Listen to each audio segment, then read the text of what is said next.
In 1986, in Brooklyn, New York, the dysfunctional family of pseudo-intellectuals composed by the university professor Bernard and the prominent writer Joan split. Bernard is a selfish, cheap and jealous decadent writer that rationalizes every attitude in his family and life and does not accept Philistines, people that do not read books or watch movies, while the unfaithful Joan is growing as a writer and has no problems with Philistines.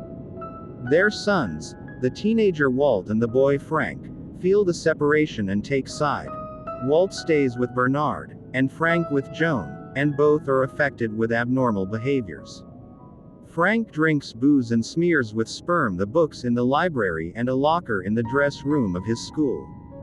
The messed up and insecure Walt uses Roger Waters' song, Hey You, in a festival as if it was of his own, and breaks up with his girlfriend Sophie. Meanwhile, Joan has an affair with Frank's tennis teacher Ivan and Bernard with his student Lily. It's the mid-1980s. Bernard and Joan Berkman and their two sons, mid-teen Walt Berkman and adolescent Frank Berkman, are a liberal-minded family living in Brooklyn.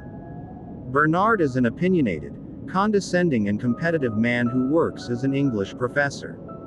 His past glories as a published writer have given way to teaching, but not without a fight.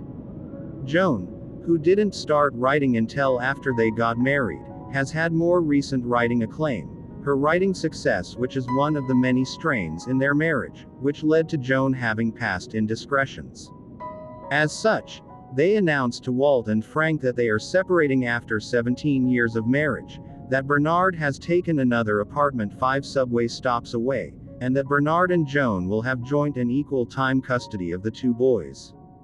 The boys don't much like this situation, not so much because of their parents' breakup, but because they more closely resemble and thus associate with one parent, and would rather live with that parent to the exclusion of the other. Walt with Bernard, and Frank with Joan. In addition to and in part because of the upheaval in the boys' lives, the boys are facing their own issues. Walt plagiarizes some material, in his mind, that work being something he would have been able to write, and pushes away his girlfriend Sophie solely because he thinks he can do better.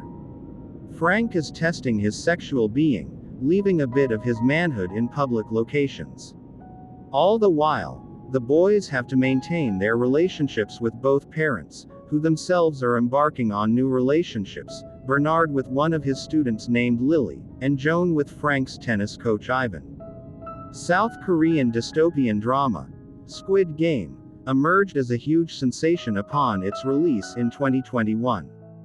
The massive success of the survival drama led to the makers announcing a second season, which is all set to release later this year.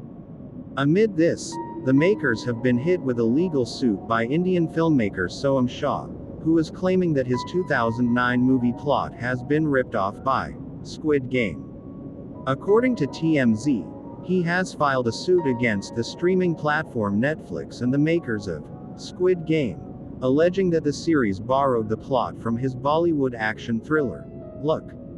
In his lawsuit, Soham Shah had reportedly alleged that Squid Game writer Wang Dong-hyuk, who is also being named in case, claimed that he wrote his story in 2009, the same year the film, Luck, was released. According to TMZ, the filmmaker claims that due to considerable advertising and marketing, the makers of Squid Game had access to the narrative of Luck and ended up making the series in 2018-2019. UCK narrates the story of a group of desperate, indebted individuals who participate in a series of competitive games which promises substantial financial gains to its winners. The characters only discover that losing any challenge results in death once they begin competing. The narrative of wealthy onlookers gambling on the contestants and the death participants leading to a spike in the prize money are subplots reportedly seen in Luck as well as Squid Game. According to TMZ, Soham Shah has claimed that the market value of the streaming platform increased by over $900 million post the success of Squid Game. He plans to ask a share, while also suing them for infringing his Luck copyright. Upon its release in 2021, Squid Game emerged as the streaming site's most watched show, garnering 1.65 billion viewing hours in just the first 4 weeks alone. Squid Game 2 is all set to premiere on December 26.